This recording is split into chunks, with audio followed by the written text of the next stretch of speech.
नमस्कार दोस्तों, आपका स्वागत है। मैं आपके समक्ष मुन्ना कुमार आप लोगों का स्वागत करता हूं। तो आज का वीडियो बहुत ही इम्पोर्टेंट है कि आप लोग इस वीडियो को लास्ट तक देखें और बने रहें। ऐसी बात नहीं है मेरे दोस्त कि आप जब हमारे चैनल पर नए आए हैं तो आपको समझ में नहीं आएगा। आप हमेशा पुराने वीडियो को देखते हैं, हमारे जो नए नए सर आ रहे हैं, उभर के सामने आ रहे हैं, उनका वीडियो देखते हैं। एक बार हमारा भी वीडियो आप देखिए दोस्त, कैसा लग रहा है पूरा वीडियो को देखिए। अगर कंसेप्ट क्लियर ना हो तब बताइए कि दोस्त आपका जो है कंटेंट है वो ख़राब है या पढ़ाने का तरीका ख़राब है मेरे दोस्त। तो आप पहले पूरा वीडियो को तो देखिए। और मेरे दोस्त जो हैं, मेरे जो साथी हैं और साथ में मेरे जो स्टूडेंट हैं, उनको बहुत बहुत तहे दिल से स्वागत है कि आप हमारे वीडियो को देख रहे हैं और हमारे पास पहुंच रहे हैं मेरे दोस्तों। तो उनके लिए बहुत बहुत धन्यवाद। आप जितने लोगों ने मेरे कमेंट किया है उनको बहुत बहुत धन्यवाद मेरे दोस्त। तो आप यहाँ पर अच्छे तरीके से हम वीडियो में हम पढ़ने वाले हैं कि भारत और बिहार की जनगणना, ठीक है, जनगणना से कैसे आपके एग्जाम में क्वेश्चन पूछे गए हैं। आप बीपीएससी की तैयारी करते हों या यूपीएससी की तैयारी करते हों या छोटे मोटे जो भी कंपटीशन की तैयारी करते हों, उनसे यहाँ से क्वेश्चन हमेशा बनते हैं। तो पूरा वीडियो को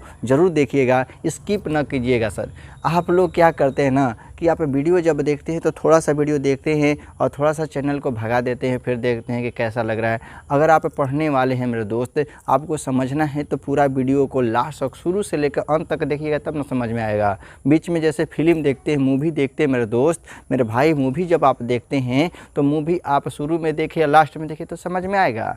ऐसे समझ में थोड़ी ना आता है कि कहानी क्या थी या कहानी क्या नहीं थी। तो दोस्त आप जब मूवी को शुरू से अंत में बीच में जैसे कट जाता है तो फिर से हम दोबारा मूवी को देखना चाहते हैं कि क्या हुआ क्या हुआ क्या हुआ। उसी तरीके से आप लगे रहिए पूरा दोस्त जो है मेरे वीडियो को शुरू से लेकर अंत तक देखिए और साथ में लिखने का प्रयास कीजिए और उसके बाद बोलिए कि याद हुआ कि नहीं हुआ, उसके बारे में बताइए मेरे दोस्त को कैसा लगा, ठीक है। तो यहाँ पर है भारत और भारत में है बिहार, ठीक है। भारत और बिहार के, हम बिहार राज्य के रहने वाले हैं इसलिए बिहार की जनगणना की बात करेंगे। हम बात करते हैं कि भारत में 28 राज्य और 8 केंद्र शासित प्रदेश है मेरे दोस्त। 28 राज्य और 8 केंद्र शासित प्रदेश है और इसमें होती है जनगणना। क्या होती है? जनगणना। आखिर जनगणना की शुरुआत कब होती है मेरे दोस्त, और जनगणना की शुरुआत कैसे होती है और क्यों होती है, इनके क्या कारण थे, उनको हम समझते हैं। सबसे पहले बात करें, जनगणना की शुरुआत होती है 1872 ईस्वी मेरे दोस्त। कब होती है? 1872 ईस्वी में। मैंने ये आपके समक्ष जो लिखा है, मैं आपको स्क्रीनशॉट लेने के लिए लिखा हूँ। मैं, आप स्क्रीनशॉट ले लीजिए मेरे दोस्त। मैं हट जाता हूँ, आप स्क्रीनशॉट इसलिए ले लीजिए कि बहुत सारे बच्चे होते हैं जो लिखने में प्रॉब्लम होता है। ये कहते हैं कि सर आप लिख कर पढ़ाते हैं। मेरे दोस्त मैं नहीं लिखता भी समझ में आएगा, लेकिन आपको वीडियो रोक रोक कर बहुत सारे कमेंट आए कि सर वीडियो जो अब मैं रोक रोक कर मुझे लिखना पड़ता है, तो मैंने इस तरीके से मैंने लिख दिया है, ठीक है। आप पहले स्क्रीनशॉट ले लीजिए, उसके बाद हमें बताने का प्रयास करता हूँ, ठीक है। तो हमने देखा कि जनगणना की जो शुरुआत होती है 1872 ईस्वी में होती है और किसके कार्यकाल में बाबू? तो ये लॉर्ड मायो, ठीक है, लॉर्ड मायो के, ठीक है, लॉर्ड मायो के कार्यकाल में, लॉर्ड मायो के कार्यकाल में यह शुरुआत होती है। क्या ऐसी स्थिति आई कि यह लॉर्ड मायो के कार्यकाल में शुरुआत होती है? तो वो इतिहास का चैप्टर है। आप इतिहास नहीं देखें तो प्ले लिस्ट में जाइए, वहाँ पे एशियंट हिस्ट्री लिखा है, मॉडर्न हिस्ट्री लिखा है, तो आप मॉडर्न में जाइए और वहाँ पर आप देखिए मेरे दोस्त, उसमें पढ़ाया गया है, ठीक है। तो ये सिर्फ याद रखना है कि शुरुआत कब होती है जनगणना की, तो 1872 ईस्वी में। और ये जो अभी बीपीएससी का जो एग्ज़ाम हुआ है, आप देखिएगा तो बीपीएससी का जो एग्ज़ाम हो गया है, बीपीएससी, ठीक है, बीपीएससी का जो एग्ज़ाम हुआ आपका 67वीं जो एग्ज़ाम हुआ है, अब 68वीं होने वाला है मेरे दोस्त। 67वीं एग्ज़ाम में यह क्वेश्चन पूछा गया था कि भारत की जनगणना जो हुई, ये जो है कब, भारत में सबसे पहले जनगणना की शुरुआत कब हुई थी? तो 1872 ईस्वी में। ये क्वेश्चन लड़ा है मेरे दोस्त। तो मैं उसी वीडियो को, उसी चीज़ को लिखा हूँ जो आपके एग्ज़ाम में कभी ना कभी पूछे गए हैं दोस्त।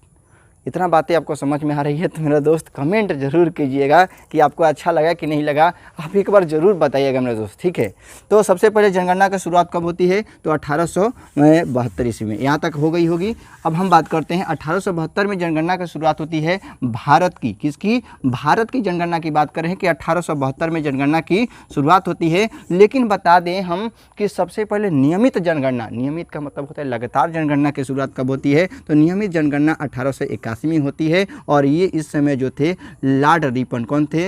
रिपन, ठीक है, लॉर्ड रिपन के कार्यकाल में नियमित जनगणना की शुरुआत होती है।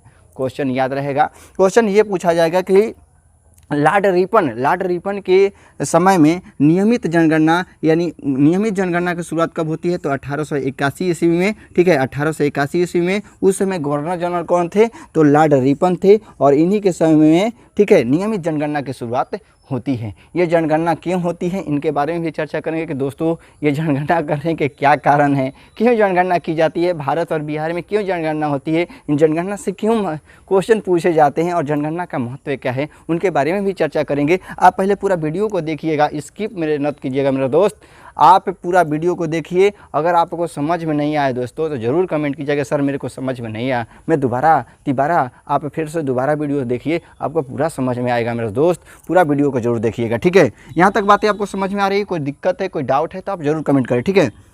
यहाँ तक हो गई कि जनगणना की जो शुरुआत हुई थी हमने देखा 1872 में, और नियमित जनगणना हो गई 1881 ईस्वी में, ठीक है। अब हम बात करते हैं कि जो ये आप भारत देख पा रहे हैं, तो ये जो पहले था, ये बिहार जो है, झारखंड जो है, ये उड़ीसा जो है, और ये पश्चिम बंगाल जो है, यह बंगाल का देश है। ये पहले बंगाल में एक ही हिस्सा हुआ करता था, और बंगाल विभाजन की बात करेंगे तो 1905 में हुआ था, लेकिन इसका एकजुट जो हो गया था 1911 ईस्वी में, फिर से बंगाल विभाजन को एकीकरण कर दिया गया था। लेकिन बांग्लादेश की बात करेंगे कि बांग्लादेश कब अलग हुआ था, तो 1971 ईस्वी में यह अलग हुआ था। इनसे भी क्वेश्चन पूछे गए हैं, ये दरोगा में पूछा गया, दरोगा के, ठीक है, मेंस में क्वेश्चन पूछा गया कि बांग्लादेश जो था वह कब अलग हुआ था, तो 1971 ईस्वी में अलग हुआ था। तो इनसे क्वेश्चन नहीं, पहले इधर हम देखते हैं, थोड़ा सा समझने का प्रयास हम करते हैं, ठीक है। तो ये बांग्लादेश है। तो बिहार कब अलग किया गया था, तो 12 मार्च, ठीक है, 12 मार्च 1900, ठीक है, 12 ईस्वी को बंगाल से, ठीक है, बिहार को अलग कर दिया गया था। क्या अलग कर दिया था? बिहार को अलग कर दिया गया था। उसमें अभी के वर्तमान में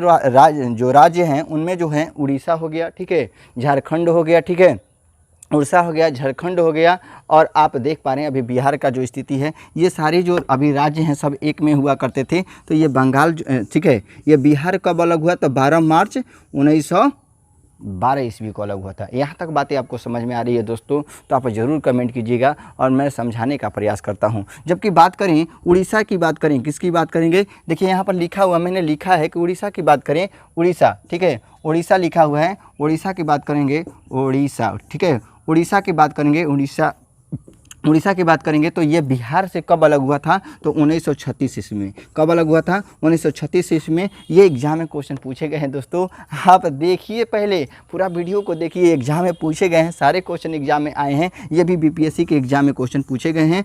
तो ये कौन से बीपीएससी में, अभी आप देखेंगे 67वीं जो बीपीएससी हुई इसमें भी ये क्वेश्चन पूछे गए हैं कि ये जो पेड़ था कब किया गया था, ठीक है।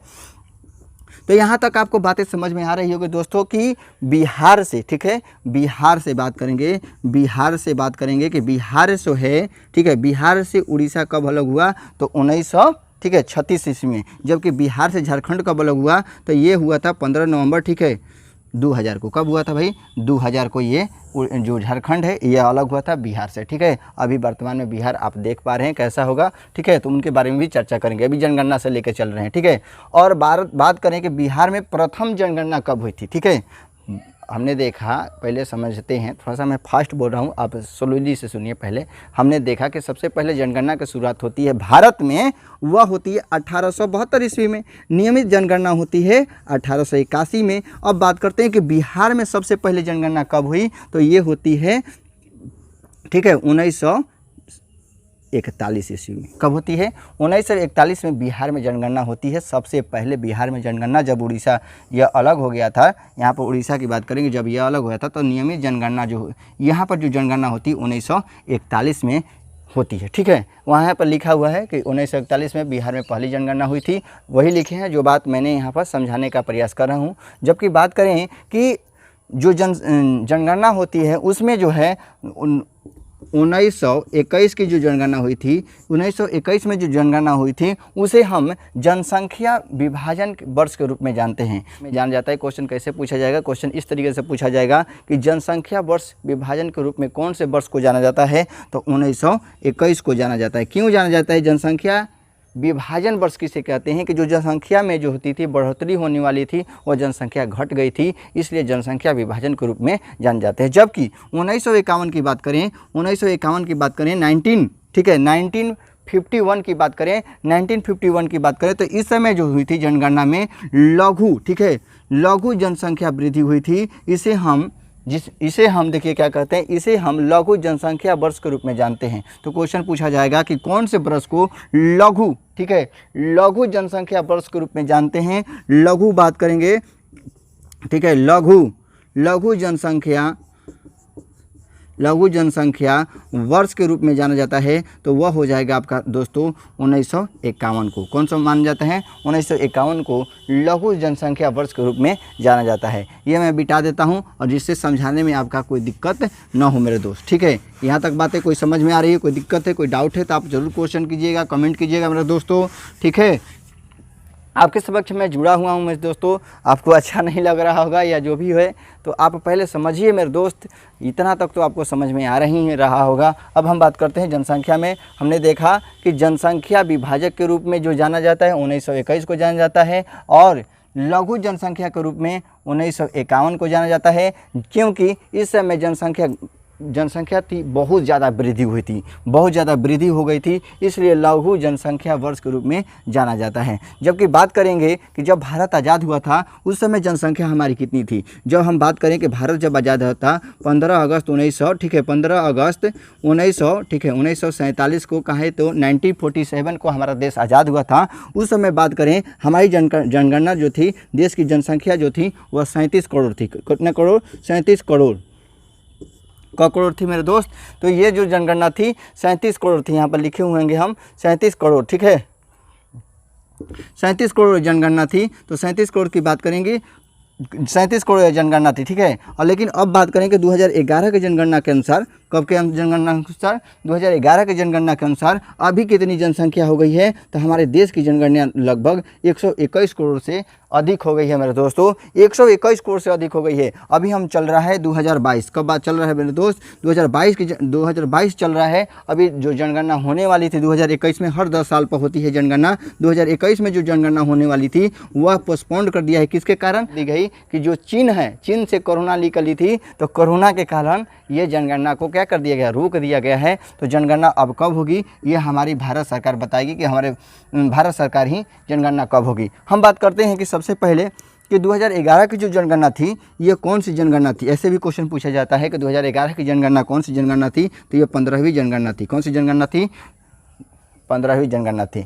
अब बात करेंगे कि जनगणना आखिर करवाता कौन है। जनगणना क्या राज्य सरकार कराते हैं या केंद्र सरकार कराते हैं, या राज्य सरकार कराता है कि भारत सरकार कराता है? तो दोस्तों यहाँ पर केंद्र आप दिल्ली देखेंगे तो दिल्ली से हमारा केंद्र सरकार कराता है, यानी भारत सरकार कराता है। कौन सा सरकार कराता है? भारत सरकार। कौन सरकार? भारत सरकार जनगणना को करवाता है, ना कि राज्य सरकार। राज्य सरकार कभी जनगणना को नहीं करवाएगा।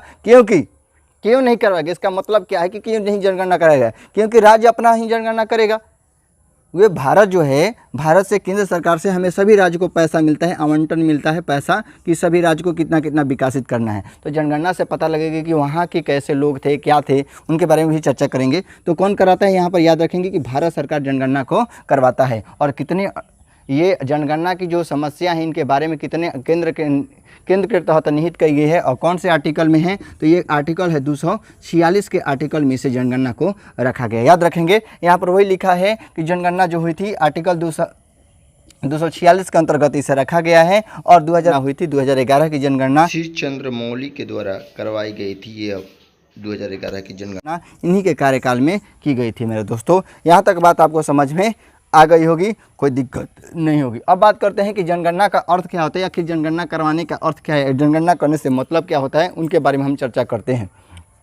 तो जनगणना कराने का अर्थ क्या होता है? तो उनको जानते हैं कि जनगणना कराने का अर्थ होता है कि किसी देश या क्षेत्र में, कोई देश हो या क्षेत्र में, सभी जगह जनगणना होती है अलग अलग देश में। तो हम लोग जानते हैं कि किसी देश या क्षेत्र में, ठीक है, लोगों की विविधता का मतलब होता है भाषा में विविधता है, ठीक है, संस्कृति में विविधता है, जाति में विविधता है, कई तरह की विविधता देखने को मिलती है। जैसे हमारे शिक्षा में विविधता है कि यहाँ पर शिक्षित जो लोग हैं बहुत ही अच्छे हैं जो वीडियो को देख रहे हैं। कहने का मतलब ये है कि मेरे जो शिक्षित लोग हैं वो वीडियो को देखते हैं, पढ़ते हैं, समझते हैं और आगे बढ़ते जाते हैं, ठीक है। और जो लोग कभी कभी नाच ही गाना डांस ही देखते हैं हैं तो कहाँ से समझ में आएगा जी? समझ में आएगा? नहीं ना आएगा जी। तो ये नाच गाना जो डांस देखते हैं उनको समझ में नहीं आता है, तो इसलिए कहा जाता है कि साक्षरता वाले कितने लोग हैं, बेसाक्षरता वाले कितने लोग हैं। कहने का मतलब कि साक्षर लोग, पढ़े लिखे कितने लोग हैं और अनपढ़ लोग कितने लोग हैं, इनकी जनगणना की जाती है। लिंगानुपात कितने हैं किसी को बुझाता नहीं है। लिंगानुपात बढ़ाते जा रहे हैं, जनसंख्या वृद्धि होती जा रही है, तो उनको कैसे रोका जाए, तो उनके बारे में ये सूची पहले तैयार की जाती है कि लोगों की विविधता की सूची तैयार करना, और जिससे क्या किया जा सके, देश तथा देश के लोगों का क्या किया जा सके, विकास किया जा सके। देश और देश के जो लोगों का मतलब है कि लोग जो देश में लोग वासियाँ हैं, जो लोग रहते हैं, लोग जो यहाँ पर रहते हैं, अपना धंधा पानी करते हैं, उनका कैसे विकास किया जा सके, उनके बारे में हम जान सके, इसलिए जनगणना करवाई जाती है। जनगणना की बात करें तो हमने देखा कि 2011 की जनगणना जो थी, 2011 की जो जनगणना थी वह 15वीं जनगणना थी। कौन सी जनगणना थी? 15वीं जनगणना थी। इनको भी याद रखेंगे दोस्तों। कैसा लगा वीडियो आपको ज़रूर कमेंट करके बताइएगा। नमस्कार, धन्यवाद।